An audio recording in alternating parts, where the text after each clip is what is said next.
আসসালামু আলাইকুম ভিউয়ার্স, আশা করছি সবাই ভালো আছেন। আজকে চিংড়ি মাছ দিয়ে খুব মজার একটা রেসিপি তৈরি করে দেখাবো।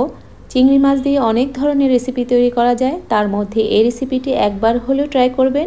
আশা করছি আপনাদের ভালো লাগবে। এই রেসিপির জন্য চিংড়ি মাছ তো অবশ্যই লাগবে, তাই চিংড়ি মাছগুলো আগে থেকে আমি পরিষ্কার করে নিয়েছি। চিংড়ি মাছের মাথার মধ্যে যে ময়লাটা থাকে সেটা পরিষ্কার করে নিয়েছি এবং মাঝখানে যে রগটা থাকে সেটাও ফেলে দিয়েছি। এরপর চুলায় একটা হাঁড়ি বসিয়ে দিলাম, দিয়ে দিলাম তেল। তেল গরম হয়ে গেলে দিয়ে দিব হাফ চা চামচ হলুদের গুঁড়ো, 1 চা চামচ লবণ হলুদ খুব ভালো করে তেলের সাথে মিশিয়ে নেব। তারপর তেলের মধ্যে দিয়ে দেব চিংড়ি মাছগুলো। চিংড়ি মাছগুলোকে এপিট ওপিট উল্টিয়ে 1 থেকে 2 মিনিট ভেজে একটা প্লেটে তুলে নিব।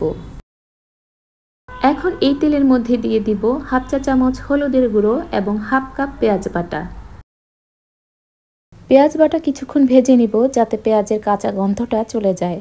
তারপর দিয়ে দিব 2টো তেজপাতা। তেজপাতা দেওয়ার পর পেঁয়াজ বাটা বেশ কিছুক্ষণ সময় নিয়ে ভুনে নিয়েছি। এখন দিয়ে দিলাম 1 চা চামচ রসুন বাটা, 1 চা চামচ আদা বাটা। আদা রসুন দেওয়ার পর আবারও বেশ কিছুক্ষণ সময় নিয়ে ভুনে নিব। এখন দিয়ে দিলাম হাফ কাপ নারকেল বাটা। নারকেল বাটা দেওয়ার পর কিছুক্ষণ ভুনে নিব। এতে করে নারকেলে খুব সুন্দর একটা ফ্লেভার বের হবে।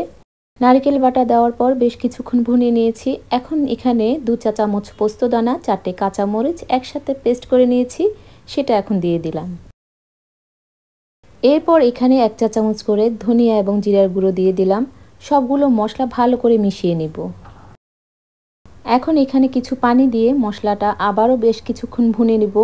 চিংড়ি মাছ রান্নায় মাছ দেওয়ার আগে মশলা বেশ কিছুক্ষণ সময় নিয়ে ভুনে নিতে হয়, তাহলে চিংড়ি মাছ রান্না বেশি মজার হয়। এখন দিয়ে দিলাম স্বাদ অনুযায়ী লবণ। লবণ মশলার সাথে ভালো করে মিশিয়ে এখন দিয়ে দিব ভেজে রাখা চিংড়ি মাছগুলো। চিংড়ি মাছ দেওয়ার পর মশলার সাথে বেশ কিছুক্ষণ ভুনে নিব। এরপর দিয়ে দিব 1 কাপ ঘন নারকেল দুধ। চিংড়ি মাছের এই রেসিপিতে নারকেলের দুধ দিলে সুন্দর একটা নারকেলের ফ্লেভার আসে। আপনারা চাইলে নারকেলের দুধের পরিবর্তে পানিও দিতে পারেন। এরপর মাঝখান থেকে কেটে দেওয়া কয়েকটা কাঁচামরিচ দিয়ে দিলাম, ভালো করে নেড়েচেড়ে মিশিয়ে দিলাম। নারকেলের ঝোলটা আমরা শুকিয়ে নিব। যখন একদম ভুনা ভুনা হয়ে যাবে তখন চুলাটা বন্ধ করে পরিবেশন করে নিব। তৈরি হয়ে গেল অসম্ভব মজার রেসিপি নারকেল চিংড়ি। ভালো লাগলে রেসিপিটি বাসায় অবশ্যই তৈরি করে খাবেন এবং আমার ভিডিওটিতে লাইক দিয়ে শেয়ার করে দিবেন আর আমার চ্যানেলটিকে সাবস্ক্রাইব করবেন। সবাইকে অসংখ্য ধন্যবাদ। আল্লাহ হাফেজ।